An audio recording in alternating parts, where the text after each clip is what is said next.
Good morning students. अपने हम इस दूसरी वीडियो में पढ़ेंगे श्रम विभाजन और जाति प्रथा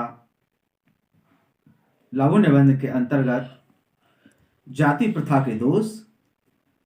और दूसरा पॉइंट है जाति प्रथा का श्रम विभाजन मनुष्य की स्वेच्छा पर निर्भर नहीं होता। तो जाति प्रथा के दोष क्या है? सबसे पहली बात तो यह है कि यदि जाति प्रथा को श्रम विभाजन मान लिया जाए, जाति के अनुसार व्यक्ति काम करते हैं और वही श्रम विभाजन है, तो ये श्रम विभाजन मनुष्य की रुचि पर आधारित ही नहीं है। सक्षम समाज को चाहिए कि वह लोगों को अपनी रुचि का पेशा करने के सक्षम बनाए। जो सही समाज है वो समाज में रहने वाले नागरिकों को इस बात की आजादी देता है कि कौन व्यक्ति किस कार्य को करने में निपुण है। लेकिन जाति प्रथा में दोष यह है कि इसमें मनुष्य का पेशा उसके प्रशिक्षण या उसकी निजी क्षमता के आधार पर न करके उसके माता पिता के सामाजिक स्तर से किया जाता है। लेकिन भारत में क्या होता है, व्यक्ति की कार्य कुशलता या उसकी रुचि को देखकर श्रम विभाजन न करके इस आधार पर श्रम विभाजन किया जाता है कि उसने किस परिवार में, किस वंश में, किस जाति में जन्म लिया है। और फिर क्या होता है, यह मनुष्य को जीवन भर के लिए एक पेशे में बांध देती है और जिस जाति में उसने जन्म लिया है उसी जाति का कार्य वो जीवन भर करता रहता है, चाहे भले ही उसमें उस व्यक्ति की रुचि हो या न हो, जबरन मजबूरन उसे वही कार्य करना पड़ेगा। ऐसी दशा में उद्योग धंधों की प्रक्रिया और तकनीक में परिवर्तन से भूखों मरने की नौबत आ जाती है। अब व्यक्ति तकनीकी रूप से प्रशिक्षित नहीं है और उद्योग धंधों में निरंतर नई नई तकनीकी नई नई विधियों से कार्य हो रहा है, तो वह व्यक्ति भूखों मरने के लिए विवश हो जाएगा, क्योंकि हिंदू धर्म में पेशा बदलने की अनुमति नहीं है और इस अनुमति को न मिलने के कारण कई बार बेरोजगारी की समस्या उभर कर आ जाती है। बहुत लोग बेरोजगार हो जाते हैं। इस दूसरी वीडियो में हम तीसरा पॉइंट पढ़ेंगे, जाति प्रथा का श्रम विभाजन मनुष्य की स्वेच्छा पर निर्भर नहीं रहता। व्यक्तिगत रुचि भावना का कोई स्थान नहीं होता है इसमें। जाति प्रथा के आधार पर श्रम विभाजन करने से व्यक्ति की रुचि या भावना का कोई महत्व नहीं होता है।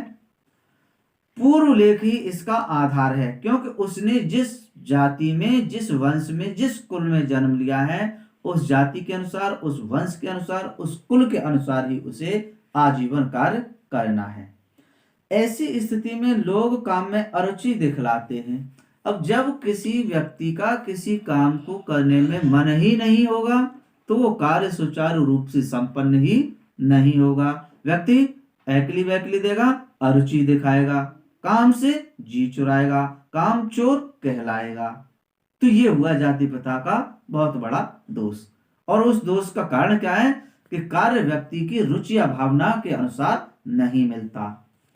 अतः आर्थिक पहलू से भी जाति प्रथा हानिकारक है। इस जाति प्रथा के कारण देश को आर्थिक हानि भी बहुत बड़े रूप में उठानी पड़ती है, क्योंकि यह मनुष्य की स्वाभाविक प्रेरणा, स्वाभाविक रुचि और आत्मशक्ति को दबा देती है। जाति प्रथा उन्हें स्वाभाविक नियमों में जकड़कर निष्क्रिय बना देती है और जाति प्रथा जो व्यक्ति सक्रिय होता है स्वाभाविक नियमों में जकड़कर उसे भी निष्क्रिय, क्रियाशील नहीं रहने देती। इसलिए जाति प्रथा किसी भी दृष्टिकोण से, किसी भी राज्य के लिए, किसी भी देश के लिए हर रूप में हानिकारक है और राष्ट्र की आर्थिक गतिविधियों में सबसे बड़ी बाधक है।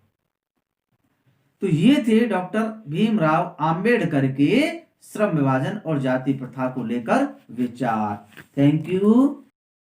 Good morning students. अपने हम इस दूसरी वीडियो में पढ़ेंगे श्रम विभाजन और जाति प्रथा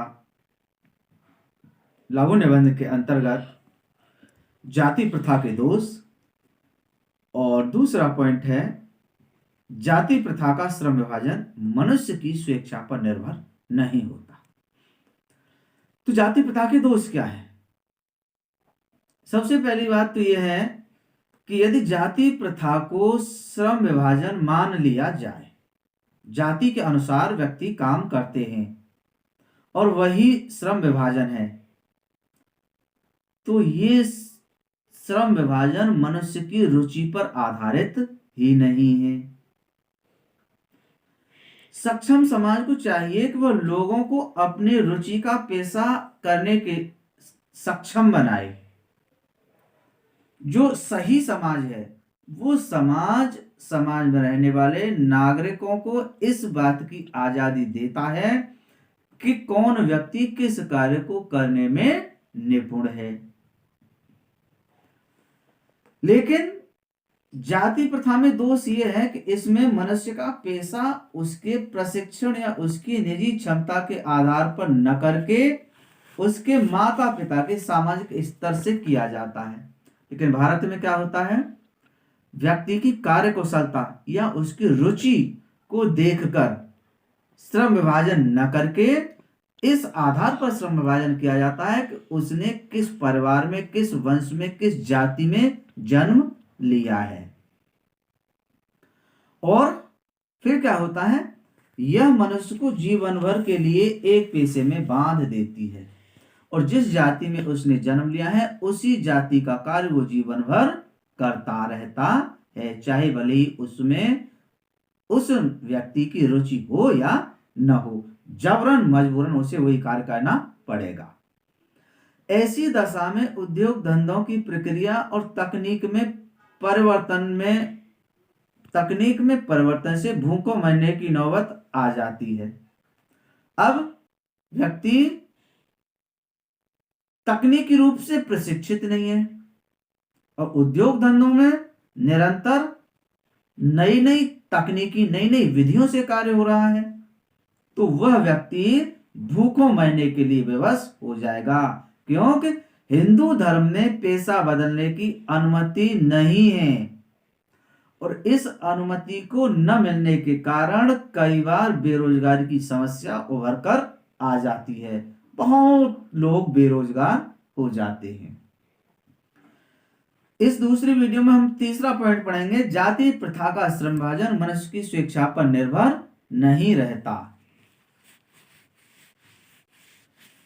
व्यक्तिगत रुचि भावना का कोई स्थान नहीं होता है इसमें। जाति प्रथा के आधार पर श्रम विभाजन करने से व्यक्ति की रुचि या भावना का कोई महत्व नहीं होता है। पूर्व लेख ही इसका आधार है, क्योंकि उसने जिस जाति में, जिस वंश में, जिस कुल में जन्म लिया है उस जाति के अनुसार, उस वंश के अनुसार, उस कुल के अनुसार ही उसे आजीवन कार्य करना है। ऐसी स्थिति में लोग काम में अरुचि दिखलाते हैं। अब जब किसी व्यक्ति का किसी काम को करने में मन ही नहीं होगा तो वो कार्य सुचारू रूप से संपन्न ही नहीं होगा। व्यक्ति एकली वैकली देगा, अरुचि दिखाएगा, काम से जी चुराएगा, काम चोर कहलाएगा। तो ये हुआ जाति प्रथा का बहुत बड़ा दोष। और उस दोष का कारण क्या है कि कार्य व्यक्ति की रुचि या भावना के अनुसार नहीं मिलता। अतः आर्थिक पहलू से भी जाति प्रथा हानिकारक है। इस जाति प्रथा के कारण देश को आर्थिक हानि भी बहुत बड़े रूप में उठानी पड़ती है, क्योंकि यह मनुष्य की स्वाभाविक प्रेरणा, स्वाभाविक रुचि और आत्मशक्ति को दबा देती है। जाति प्रथा उन्हें स्वाभाविक नियमों में जकड़कर निष्क्रिय बना देती है और जाति प्रथा जो व्यक्ति सक्रिय होता है स्वाभाविक नियमों में जकड़कर उसे भी निष्क्रिय, क्रियाशील नहीं रहने देती। इसलिए जाति प्रथा किसी भी दृष्टिकोण से, किसी भी राज्य के लिए, किसी भी देश के लिए हर रूप में हानिकारक है और राष्ट्र की आर्थिक गतिविधियों में सबसे बड़ी बाधक है। तो ये थे डॉक्टर भीमराव आंबेडकर के श्रम विभाजन और जाति प्रथा को लेकर विचार। Thank you.